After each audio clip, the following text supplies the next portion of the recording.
Assalomu alaykum qadrdonlar. Bugungi obzorimiz Aksun firmasining BS08 pult upravleniyasi bo'ladi. Qisqacha obzor qilib o'taman.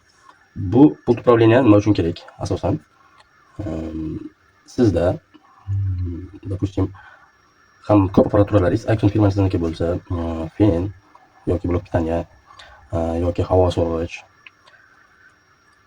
bu apparat bemalol ularni ishlay oladi. Tasavvur qiling, sizda shunaqa holat bo'lyapti. Misol sizga 2 xil, 3 xil temperatura kerak bo'ladi. Kli tozalashga alohida, protsessor ko'tarishga alohida va uni perekatka qilishga alohida graduslar kerak bo'ladi. Agar bu apparatingiz bo'lsa, siz chalg'ib, ligrovka qilib, knopka bosib o'tirmaysiz. Prosta ovoz orqali, faqatgina ovoz orqali boshqarishingiz mumkin bo'ladi apparatlarda. U fen bo'ladimi, havo so'rg'ich bo'ladimi yoki blok pitaniya bo'ladimi, farqi yo'q. Bir vaqtning o'zida 3 ta 4 ta apparatga bemalol ulanib, bemalol funksiyalarni bajara oladi. Qisqacha ko'rib o'tamiz. Bu apparatimiz adashmasam 3 xil 4 xil tilda ishlaydi. Xitoy tili, ingliz tili, adashmasam ispan tili ham bor, rus tili. Bu apparatni ishlatish uchun siz shu aytib o'tilgan tillardan bittasini mukammal bilishingiz kerak bo'ladi. Xo'p. Misol qilib men ko'rsatib o'tishim mumkin.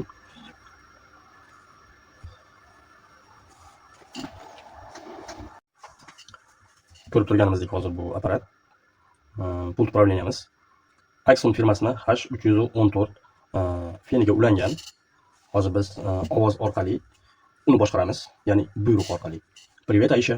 Михаил, 380 gradus. установила температуру 380 градусов. Ko'rib turganimizdek buyruqni bajardi, ya'ni 380 gradusga oldi. Endi buyruq beramiz havosini ko'paytirishga. Поток 50. Установила поток воздуха на 55. Ko'rib turganimizdek поток 60. Установила поток воздуха на 60. Buyruq beryapti. Ya'ni fenimiz bilan fenimizga buyruq beryapti.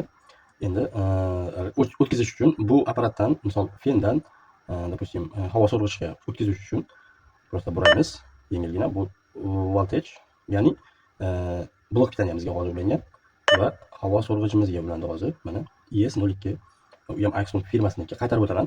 Bu apparatimiz, bu pult upravleniyamiz faqatgina Aksun firmasida ishlab chiqarilgan Bluetooth qurilmasi bor stansiyalarda, apparatlarda ishlaydi. Farqi yo'q, u nima?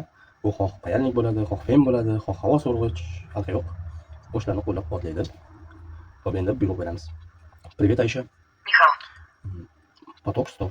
установила поток воздуха на 100. Turganimizdek havo so'rg'ichimiz ishga tushdi.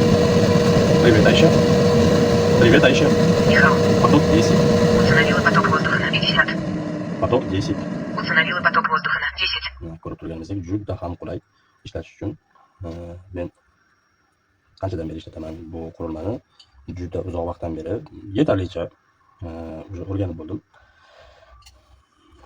Meni fikrim, o'zini vaqtini unumli sarflashni xohlaydigan ustalar uchun ayni muddao men tavsiya qilaman shu apparatni. Men bu apparatsiz to'g'risida ishlay olmayman, chunki misol uchun ba'zida kabel yetmay qoladi, zaryad tugab qolgan paytida menga qanaqadir neudobnosti bo'ladi.